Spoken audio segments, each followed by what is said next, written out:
ఈ ప్రకృతి సోయగాల మధ్య మా బద్రీనాథ్ యాత్ర మొదలైంది. ఒక్కసారి ల్యాండ్స్కేప్ చూడండి. ఇక్కడ బైకర్స్ అందరూ అడ్వెంచర్లు అవి చేస్తుంటారు. ఈ బద్రీనాథ్ యాత్రలో భాగంగా ముందుగా మేము జోషిమఠ్ ప్రాంతానికి చేరుకున్నాం. అక్కడన్నీ చాలా టెంపుల్స్ ఉంటాయి ఆ ఒక్క జోషిమఠ్లో. ఆ వెళ్తున్న క్రమంలో ఇక్కడ ఒక బాబా కలిశారు. ఆయన బాధేదో ఆయన చెప్తున్నారు. ఒకసారి వినండి మీరు కూడా. కైసా మరేగా ఏ భగవాన్. సో ఆ వర్డ్ నచ్చి అదొకటే మీకు టెలికాస్ట్ చేశాను, మిగతాదంతా అసలు. సో ఇవన్నీ చూసుకుంటూ ప్రశాంతంగా జోషిమఠ్కి చేరుకున్నాం. ఇక్కడ చాలా రకాల దేవతా విగ్రహాలు ఉంటాయి. ఒక్కసారి అవన్నీ మీరు నా కళ్ళతో మీరు దర్శించుకోండి. తెలుసు కదా గరుత్మంతుడు. అలా మెల్లగా లోపలికి వెళ్తే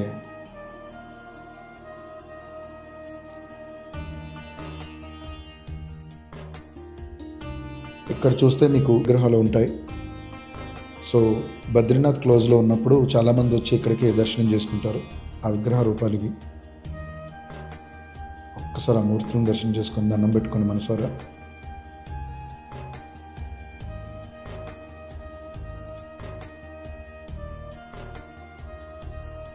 కొంచెం ముందుకు వస్తే ఇక్కడ మీకు కనిపిస్తున్న వినాయకుడు నాట్య గణపతి. ఈ కైండ్ విగ్రహం మీకు ఎక్కడ ఉండదు, ఇక్కడ మాత్రమే దర్శనమిస్తుంది. విఘ్నేశ్వరుడు నాట్య రూపంలో ఉంటారు.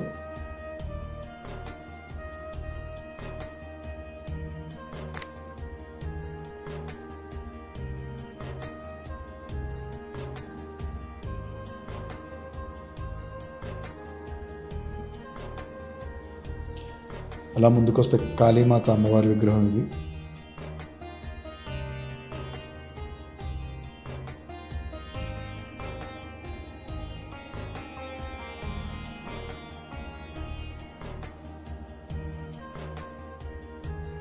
టెంపుల్ అంతా కూడా కేదార్నాథ్ టెంపుల్లో ఉంటుంది. అలాగే ఆ పక్కనే పరమేశ్వరుడు గుడి కూడా ఉంది. ఆ పక్కన మనకి చూస్తే ఓల్డ్ టెంపుల్ ఇది, కాలభైరవ స్వామి టెంపుల్.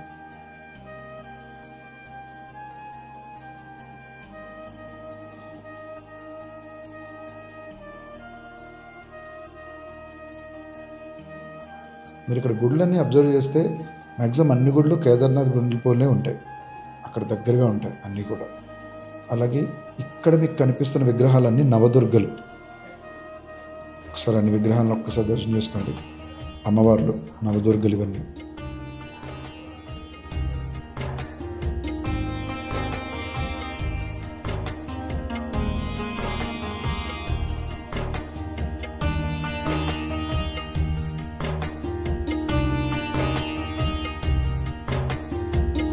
సో ఇలా ఈ టెంపుల్ అన్నీ చూసుకొని ఒకసారి దర్శనం చేసుకుని బయటకు వెళ్ళిన తర్వాత ఎదురుగా మీకు అక్కడ లైటింగ్లో ఒక పెద్ద టెంపుల్ కనిపిస్తుంది కదా, అదే జోషిమఠ్ మెయిన్ టెంపుల్ అనమాట. సో అందులో మీకు 3 దేవతా విగ్రహాలు ఉంటాయి. అతి ముఖ్యంగా సైడ్కి చండీమాత విగ్రహం ఉంటుంది, చాలా బాగుంటుంది. మొత్తం టెంపుల్ చూడండి, న్యూ కన్స్ట్రక్షన్ బిల్డింగ్లో ఉంటుంది. ఇది చాలా బాగుంటుంది. సో ఇలా టెంపుల్ అంతా చూసుకొని ఇంకా కాసేపు అక్కడ టైం గడిపి రూమ్కి వెళ్ళి రెస్ట్ తీసుకొని మేము మరుసటి రోజు ఉదయం బద్రీనాథ్కి పైన అవడం జరిగింది. So finally we reached Badrinath. మీరు ఎక్కడ చూసినా చుట్టుపక్కలంతా మంచు పర్వతాలే కనిపిస్తూ ఉంటాయి. ఆ వాతావరణం చాలా ఆహ్లాదంగా ఉంటుంది. ఇక్కడ క్యాబ్స్ కొంటున్నాం చూడండి ఒకసారి. ఇవి జస్ట్ 50 రూపీస్. ఇవి ఇక్కడైతే మనకు చాలా కాస్ట్ ఉంటాయి, కానీ అక్కడ జస్ట్ ఇవి 50 రూపీస్ అంతే.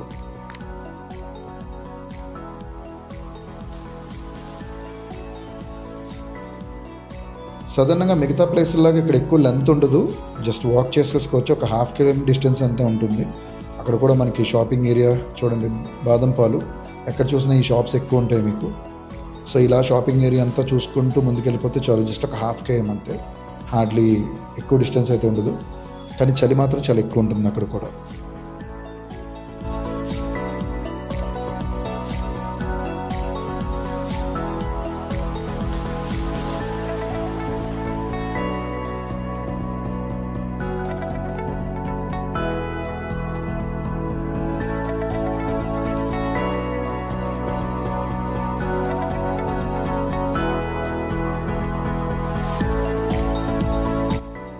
ఎటు చూసిన shopping areas, sweaters and food stalls. మనకి ఎక్కువగా బద్రీనాథ్లో కనిపించేది బాదం పాలు. సో ఇవన్నీ దాటుకొని ఒక బ్రిడ్జ్ వస్తుంది, అక్కడికి వెళ్తే మనకి టెంపుల్ కనిపిస్తుంది అన్నమాట.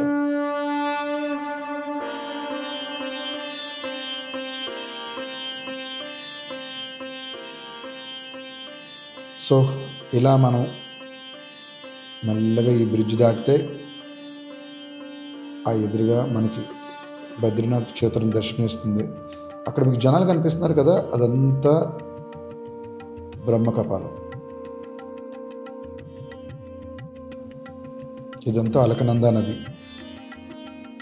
సో ఇలా మనం బ్రిడ్జ్ అంతా దాటి పైకెక్కితే మళ్ళీ ఇంకొక రూట్లో కిందకు వస్తాం. ఆ ప్రాంతమే బ్రహ్మకపాలం అన్నమాట. సో ఇది చాలా పెద్ద ఫేమస్ ప్లేసే, అలకనందా నదీ తీరంలో ఉంటుంది. బ్రహ్మకపాలం కూడా ఒక చరిత్ర ఉంది, అది నేను నా ఫర్దర్ వీడియోస్లో చైత్య క్రానిక్స్లో చెప్తాను. సో ఇదే బ్రహ్మకపాలం. ఎంతోమంది భక్తులు వచ్చి పూజలు చేసుకుంటున్నారు చూసారా. సో ఇదే బ్రహ్మకపాలం, చాలా పవర్ఫుల్ ప్లేస్ ఇది. సో ఇక్కడ మన పితృకర్మలు అవి పూర్తి చేస్తే వాళ్ళకి మోక్షం లభిస్తుందని బలంగా నమ్ముతారు. ఇక్కడ మీరు చూస్తున్న జనాలు అందరూ కూడా పితృకర్మలు చేసిన వాళ్ళే, పంతులు అక్కడ కూర్చున్నారు చూసారు అదంతా. సో ఇక్కడ ఏంటంటే పితృకర్మలు చేస్తారు, అవన్నీ ఫినిష్ చేసుకొని ఇక్కడ స్నానాలు అవి కంప్లీట్ చేసి దర్శనానికి బయలుదేరుతూ ఉంటారు.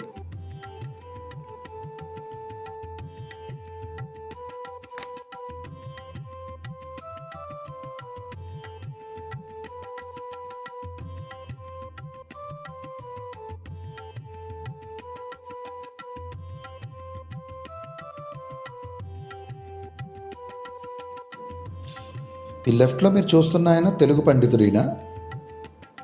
సో అంతమంది హిందీ వాళ్ళ మధ్య నాకు తెలుగులో మంత్రాలు వినిపించే అది ఈయనవే. అక్కడ ఉన్న వాళ్ళందరూ తెలుగు వాళ్ళే, అసలు ఎక్కువ శాతం మంది ఉండే తెలుగు వాళ్ళే, కానీ తెలుగు పండితుల వాళ్ళు తక్కువ ఉంటారు అక్కడ.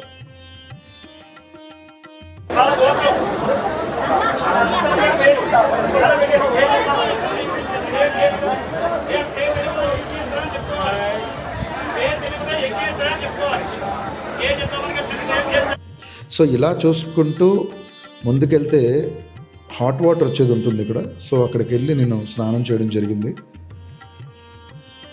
అసలు ఇంత కూల్ ప్లేస్లో ఇంత హాట్ వాటర్ ఎక్కడి నుంచి వస్తుందో కూడా తెలియదు. ప్రశాంతంగా వెళ్ళి నా స్నానాన్ని పూర్తి చేసుకొని ఆ బద్రీనాథ్ దర్శనానికి బయలుదేరాను. చూడండి అసలు ఎంత హాట్ వాటర్, న్యాచురల్గా వచ్చే హాట్ వాటర్ ఇది. 3 ప్లేసెస్లో ఉంటుంది ఈ చార్ధామ్ యాత్రలో మీకు.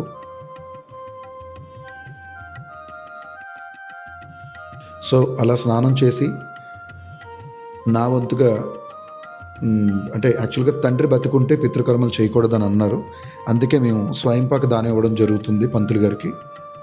సో అక్కడ ఈ వర్క్ ఏదైతే ఉందో ఫినిష్ చేసుకొని నేను దర్శనానికి వెళ్ళాను.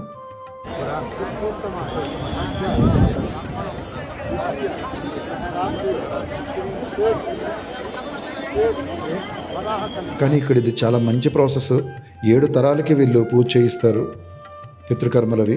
కాకపోతే మనకు ఒక సిద్ధాంతం ఉంటుంది, తండ్రి బతికుండగా ఇవి చేయకూడదన్నారు. ఓన్లీ దానం అయితే ఇవ్వచ్చు మన తాత ముత్తాతల పేరుకి. సో అందుకే వాళ్ళకి నేను స్వయంపాక దానం ఇస్తున్నాను.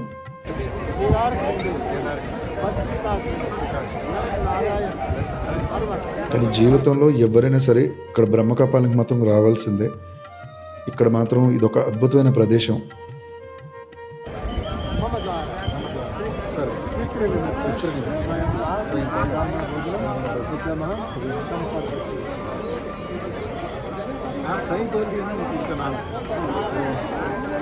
आपसे दिलवाना है ना, आप दान दे जो देने वाला होता है।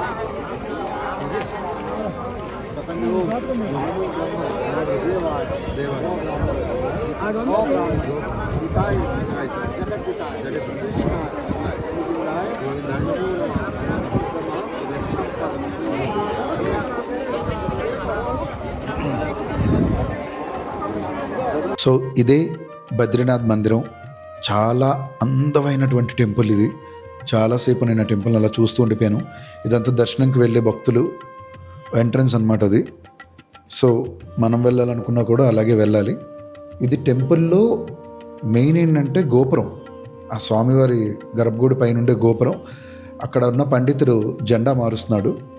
సో ఆ విజువల్ లక్కీగా మనకు దొరికింది, నేను షూట్ చేస్తున్నాను. ఆ గోపురాన్ని ఒక్కసారి దర్శనం చేసుకుని దండం పెట్టుకోండి.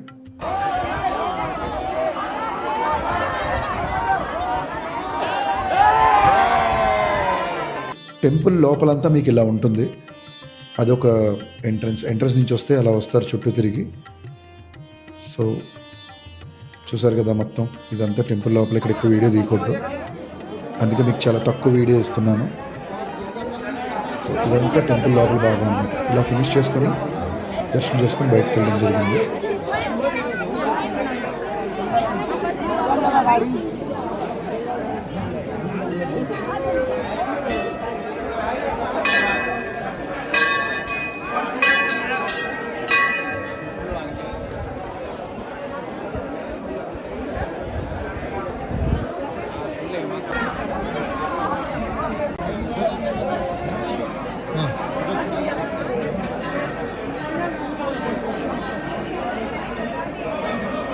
సో ఇలా ప్రశాంతంగా ఆ బద్రీనాథుడి దర్శనం పూర్తి చేసుకొని మా పైన మళ్ళీ మొదలైంది.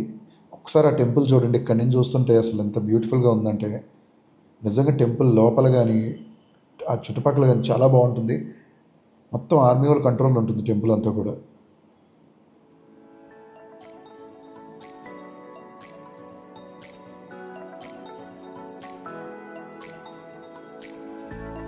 నా చిన్నప్పటి నుంచి బద్రీనాథ్ మూవీలో చూసినప్పటి నుంచి వెయిటింగ్, ఇక్కడికి వచ్చి ఈ టెంపుల్ చూడాలి అసలు ఎలా ఉంటుందో అని. కానీ ఇది ఒక గ్రేట్ ఎక్స్పీరియన్స్.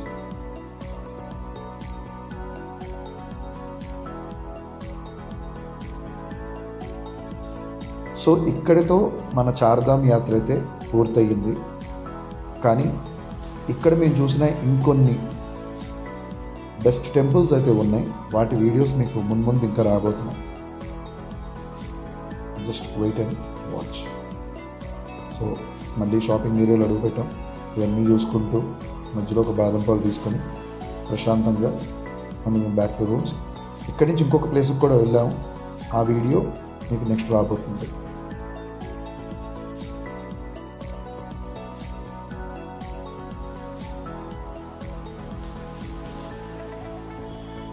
నిజంగా మాటలు రావట్లేదు, అంత అద్భుతమైన ఫీలింగ్. అందుకే నేను ఏం మాట్లాడట్లేదు వీడియోలో, జస్ట్ మీకు విజువల్స్ మాత్రమే చూపిస్తున్నాను.